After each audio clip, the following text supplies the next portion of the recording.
Y cada vez que hay cosas interesantes, importantes, trascendentes en materia de seguridad, le llamo y le digo, Víctor, ya hay tema para hablar, pero resulta que en los últimos tiempos, todos los días amanece un tema diferente. El día que hablé con Víctor Félix, le dije, podemos hablar de esto, pero resulta que después de hace 48 horas, han surgido un sinfín de cosas. Víctor, bienvenido, gracias. No, muchísimas gracias, querida Proceso inacabado puede ser esto, el tema de la seguridad, de lo que está pasando en el país. Totalmente, una historia en desarrollo. El día de hoy hay algo trascendental en dos pistas.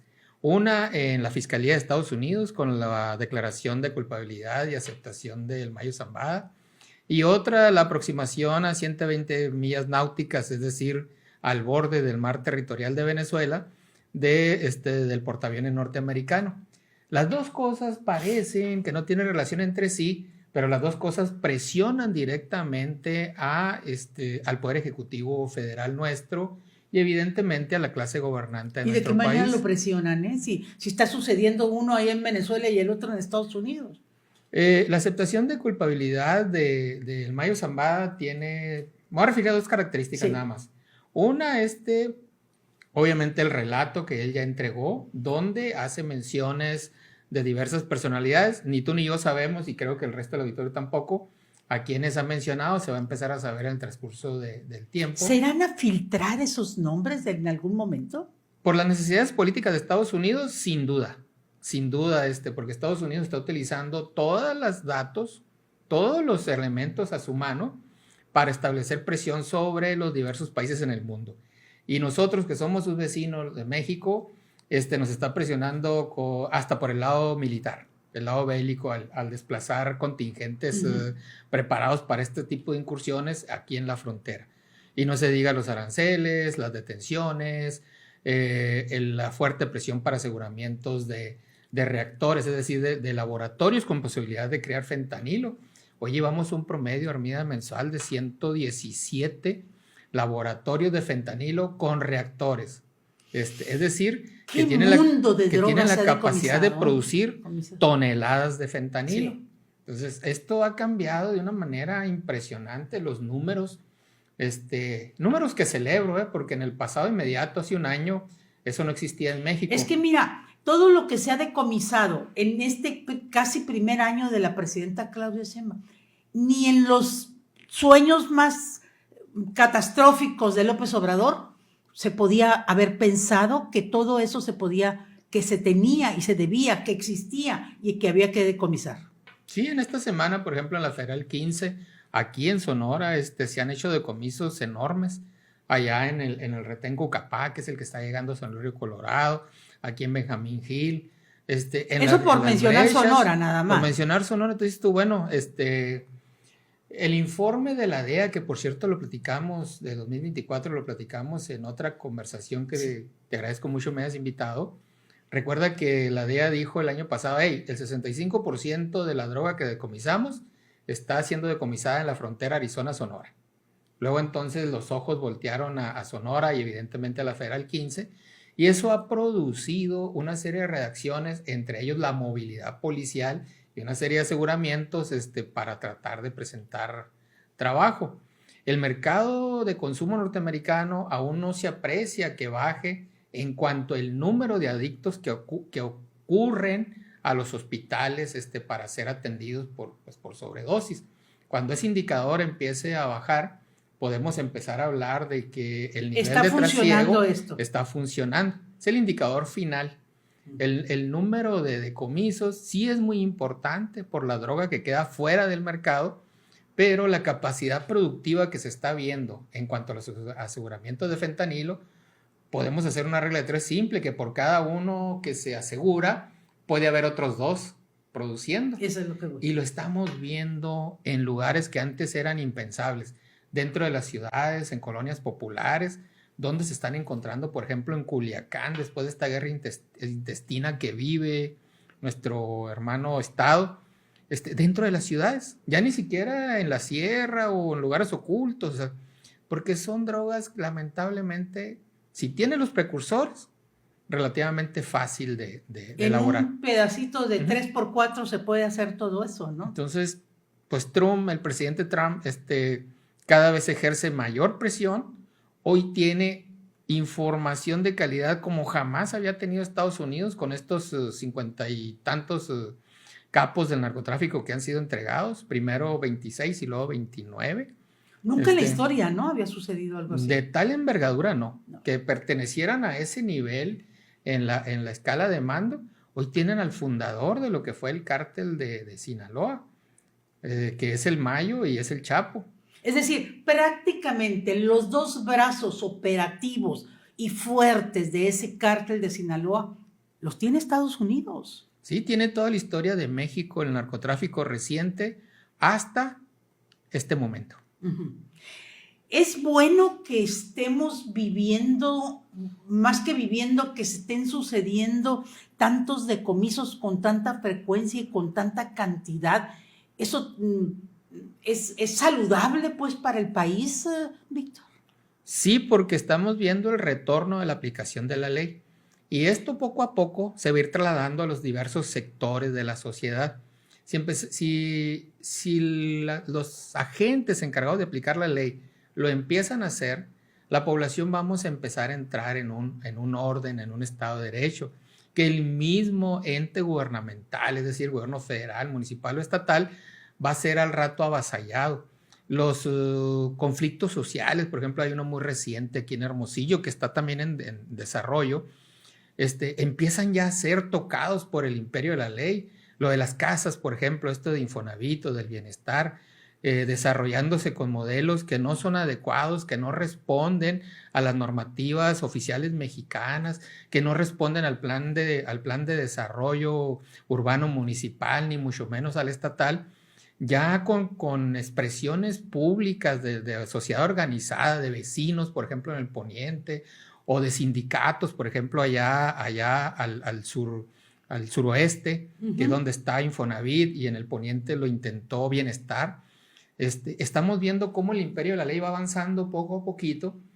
Por ejemplo, el poniente ya se retiró, porque lo que se estaba sucediendo en poniente, hacer este tipo de viviendas, simplemente no resistía un amparo por las condiciones y las características de infraestructura que debe desarrollar ahí. Entonces el Estado no quiso más, viendo la luz que venía, simplemente dijo, la reversa también es cambio y adiós, dijo el secretario de Bienestar. Uh-huh. Allá el sindicato, en lo que tiene que ver que seguramente también con Infonavit, sin duda van a dar reversa o van a cambiar modificar el modelo, que es el que no aceptan los trabajadores. Porque entonces, está avanzando esto, por ejemplo, la ley. Pueden ser muestras de que hay, que se puede estar fraguando movilización social, ya no aceptar las imposiciones pues tan tajantes que pudiera haber habido. Sí, porque la ciudadanía también aprendemos, porque también nosotros somos ciudadanos, aprendemos. Y como nos dicen que la libertad de expresión, pues entonces nos expresamos, ¿no? La imposición termina donde inicia el derecho de los otros. Uh-huh. Y hoy con las tecnologías, con las redes sociales, es muy fácil conocer de nuestros derechos por diversas manifestaciones que vayan dando gente que sí le sepa a la formalidad de esto.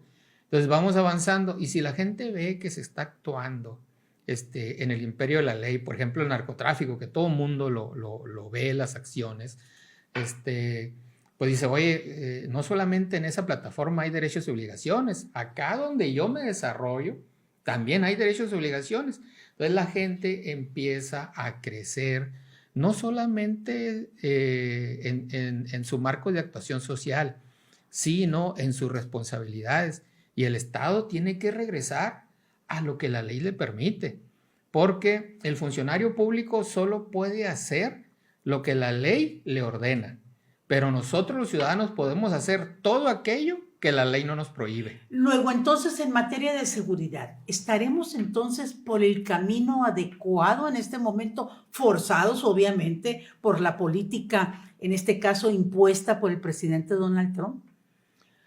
Sí, porque no estamos en el camino inadecuado. El camino inadecuado era el de la complicidad, el de la omisión, el de la bulia, el de dejar hacer, dejar pasar, que te hace responsable por omisión.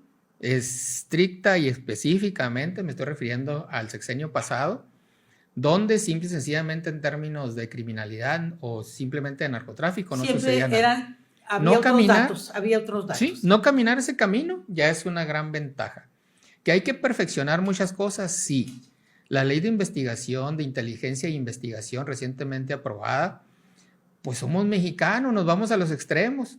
De una ley medianamente buena que existía, nos fuimos al extremo de la intrusión a la intimidad del ciudadano.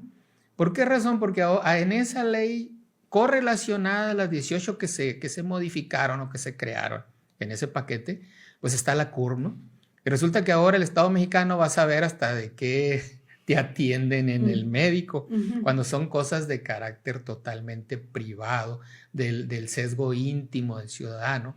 Pero como la CURP es la base de todo y las bases de datos deben de ser, por ley, enteradas, no entregadas, sino enteradas.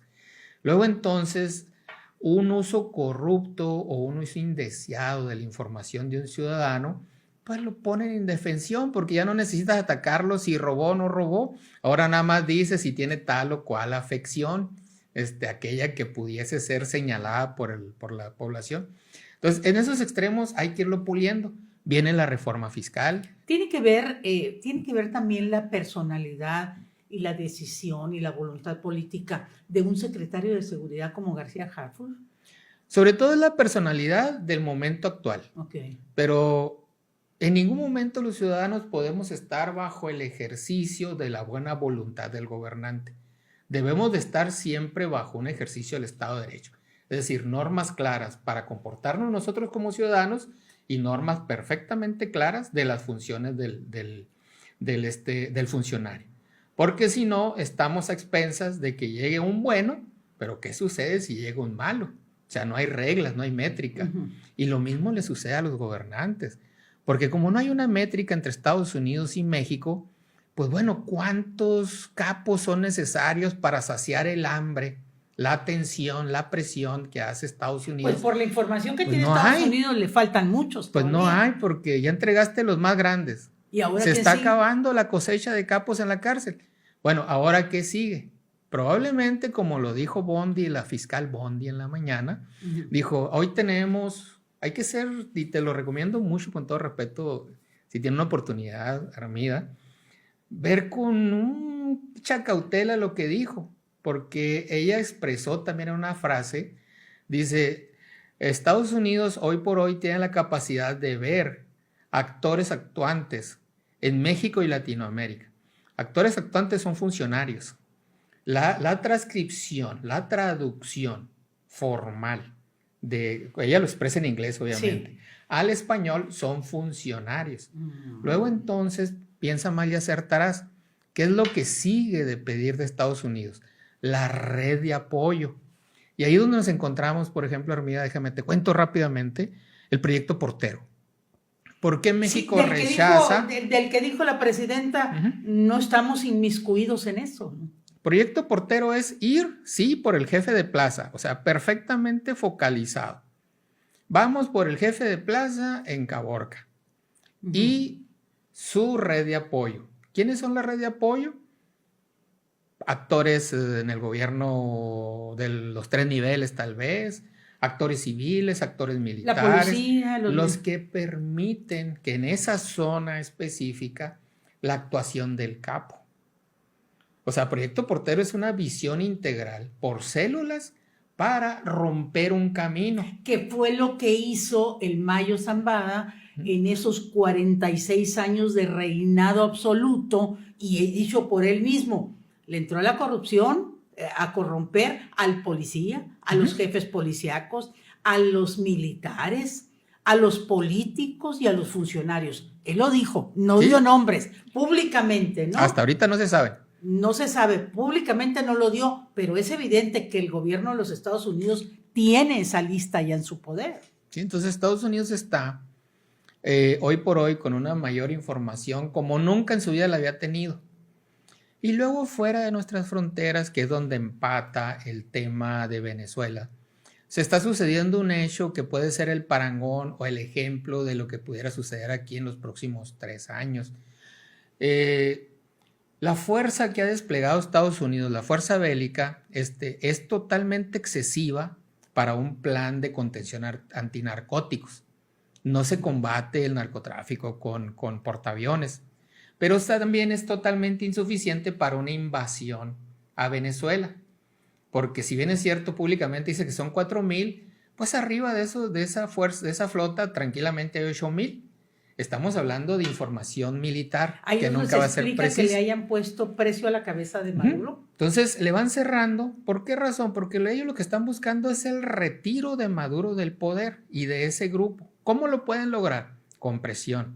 Que los mismos grupos internos lo entreguen, ya sea el ejército bolivariano, la oposición, que realmente lo dudo muchísimo porque desde acá afuera se ve totalmente dividida, como en México. La oposición. En México no se ve la oposición. Sí. Fuera de Lili Telles no se ve. Exacto. Entonces, o en su defecto, una operación quirúrgica por redes de apoyo alrededor de Maduro. ¿Qué fue lo que se ha logrado? ¿Por qué Trump puede caminar? prosperar esa operación Portero del que hacías referencia? La Portero, sin duda, es una táctica operativa que Estados Unidos ya dejó ver, porque tampoco hay que perder de vista que se está ahorita negociando el acuerdo bilateral en seguridad México-Estados Unidos. La presidenta que estamos hablando ahorita, que está cumpliendo su primer año formal, realmente los cumple el 1 de octubre. El 1 de octubre. Pero formalmente el 1 de septiembre ya debe presentar un informe. Tranquilamente, finales de octubre, principio de noviembre, se va a firmar el nuevo acuerdo bilateral. Los norteamericanos, al hacer esta presión mediática, filtrando el proyecto Portero, lo que hacen es establecer reglas públicas de qué es lo que ellos quieren. ¿Y por qué la presidenta dice desconocer y no estar inmersa en ese proyecto? ¿Le saca? Una por narrativa política. Okay. Presidenta aún no tiene, y lo digo con todo respeto, la presidenta Sheinbaum no tiene la fortaleza regional de apoyo de los grupos territoriales de Morena. Morena está dividida regionalmente. Y cada vez siento que se divide mucho más. Y los poderes de ciertas regiones, las más importantes en movilización, que son en el sureste del país, aún están vinculados al anterior sexenio.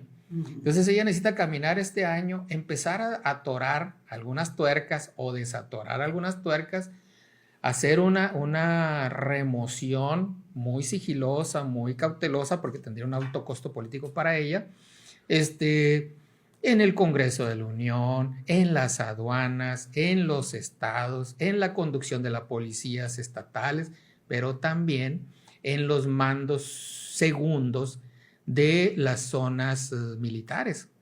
Si tú logras tener eso, que son los más viables tienes el control, de doblarle las rodillas, ¿no? Tienes el control del país. Luego entonces el otro año, creo yo, como analista, no dejo ese escenario. Vamos a ver otros nombres, vamos a ver otros personajes en el Congreso de la Unión. Yo creo que le hace falta, le hace falta una renovación de esos cuadros que han hecho y deshecho en el Congreso de la Unión y en el Senado de la República, y que le han jugado las contras a la propia presidenta. Porque no responden al proyecto de la presidenta Sheinbaum. No, están respondiendo al proyecto de López Obrador. Entonces, definitivamente. Nosotros que estamos fuera lo vemos, le ella siguen también. cuidando las espaldas, pues, ¿no? Al expresidente. Entonces, imagine Venezuela. ¿Estarán temblando algunos políticos por eso que dijo el Mayo Zambada? Sin duda en Sinaloa sí. Pues sin es duda que en Sinaloa sí. Además no necesitan mencionar el nombre del gobernador Rocha, ¿no? Por ejemplo, la mañana dijo Rocha, le pido a la presidenta Sheinbaum que no nos deje solos en las cuestiones de seguridad. Dijo después. Anda con las piernitas que le están temblando. Entonces, Sinaloa como el punto central de ebullición de este volcán del cártel de Sinaloa, pues evidentemente sí puede haber mucha gente. Además, el Mayo Zambada se siente traicionado por el presidente Rocha, por el gobernador Rocha, ¿no? Es lo que han expresado. De hecho, en su carta lo dice. Exactamente. Entonces, en esa lista que le entregó a Estados Unidos, seguramente encabeza la lista. Sí, los bienes, una serie de cosas que aquí vamos a especular ahorita porque sin duda lo vamos a saber en los próximos meses. Sí, yo creo que ese movimiento que hace Estados Unidos en quitar visas, por ejemplo, fueron como mensajitos, ¿no? Yo creo que no hay casualidad en ese sentido, ¿no? En ese Lo que aspecto. pasa es que desestabiliza la operación de narrativa. Morena se está enfrentando a otro López Obrador, a otro Andrés Manuel, nada más que gringo. O sea, el presidente Trump es un símil, dicho con todo respeto, en narrativa, en creación de narrativa de lo que es nuestra región 4, Andrés Manuel López Obrador. Luego entonces, nada más que él tiene un poderío bélico, militar, comercial, que nosotros no podemos oponernos, entrar a los golpes con él. Con un mazazo nos tumba. Entonces hay que mantener narrativas. ¿Qué había que hacer? O por lo menos yo sí lo entendí cuando vi las primeras visas. ¿Recuerdas que había una alta efervescencia de actividad de actores no ideales? De estar hablando de política exterior, como Noroña, el mismo Adán Augusto, Ricardo Monreal, la misma presidenta de Morena, dando sus opiniones personales sobre temas que son de carácter de relaciones exteriores, que solamente deben de ser expresados por la presidenta Sheinbaum o por nuestro secretario. Exacto. Entonces eso hizo una nube de problemas para México que fueron atajados no de manera directa, sino con las visas de manera lateral o colateral. A los que tienen colita que les pisen. Pues, y se bajó, o sea, ahorita donde ves, por ejemplo, al Noroña hablando de política exterior. ¿Por qué? Porque es mostrar y siempre se dijo, pues, el filo del cuchillo. Siempre se dijo que todo lo que estaban externando en ese momento, todos estos personajes, pues ahora sí que no me ayudes, compadre, ¿no? Porque no le estaban ayudando a la presidenta con todos esos dichos. No, al contrario, le estaban montando a congresistas norteamericanos, a los fiscales. Entonces eso también, fíjate, es una falta de respeto y es una muestra de cómo ellos no responden. Bueno, la verdad es que, dicho sea de paso, esos personajes de respeto no tienen la menor idea de lo que se trata, ¿no? Uh-huh. Entonces, ellos mismos se están despedazando entre ellos mismos al final del día. Y yo creo que es ahí donde donde la presidenta tiene que aprovechar estos momentos que está pasando para, ok, voy a entrar en mi segundo año, pero no quiero estos personajes a mi lado, ni siquiera los quiero enfrente, ¿no? Sí, necesito una plataforma porque, si bien es cierto, hay una cercanía, amistad con el secretario Harfuch, Omar, hay la otra condicionante. Omar tiene todas las atributos de preparación en las áreas de inteligencia. Luego entonces es un policía, pero también es un analista. Y bajo de ese esquema de pensamiento lógico que yo pienso tiene Harfuch, y pongo como ejemplo, ha venido tomando áreas estratégicas. Tomó el CISEN, que fue una lucha como de 6 meses. Arrebatárselo a los militares no es nada fácil. Tomaron la UIF. Arrebatárselo al expresidente fue más difícil que tomar el CISEN. Uh-huh. O sea, acaba apenas de salir, se me escapa el nombre que por cierto hoy va a ser la reforma electoral, político que estaba en la unidad de inteligencia financiera. Sí. Pero hoy esas unidades están bajo, tomó el Instituto Nacional de Propiedad, de Registro de Propiedad Intelectual. Son oficinas que casi no suenan, pero son oficinas que tienen los secretos del país, de los ciudadanos. Y de ese control lo tiene García. Entonces, hoy, en este momento, lo tiene. Y ha sido una construcción como el bordado fino de nuestras abuelas y tatarabuelas, que por más que yo hago, no se me da a bordar, no me sale, pero ha sido un bordado que hoy por hoy tiene condicionantes para que la presidenta no va a dar un cambiazo de 90 grados, pero sí creo que va a modificar un 45% la política. Incluso va a avanzar la reforma fiscal, va a avanzar el control de aduanas, va a avanzar control de aeropuertos, la logística de los caminos, no nada más aeropuertos. Es una manera de dar un manotazo en el escritorio, pero con un estilo diferente. Tomar el control con sigilo, con cautela, con inteligencia, porque vienen sus mejores años de gobierno, pues sí, que es el segundo, tercero y cuarto. Va a transitar el primero. Segundo, tercero y cuarto son los mejores años de gobierno de cualquier presidente en la República y de cualquier gobernador. Quinto es prepararse para salir. Sexto es preparar la sucesión. Séptimo, córrele porque te alcanzo. Así es. Ujú. Víctor, pues vamos por buen camino entonces, según tú. Hasta ahorita sí, porque dejamos el camino que era pésimo. Y esperemos que se empiecen a filtrar esos nombres que están en la lista, que yo muero de la tentación por saberlos. No más por morbosa. y Nada por más. Nada más, nada. Te Estar, acompaño. y estar muy lejos de todo eso. Te acompaño en el mismo sentimiento y placer. Gracias. No, al contrario, Tía Armida, muchísimas gracias por recibirme y a tu amable auditorio siempre. Que te vaya bien. Y a usted también que le vaya bien. Nos vemos en una próxima. Gracias al equipo técnico que hace posible la realización de la entrevista aquí en El Sonorense. Hasta la próxima.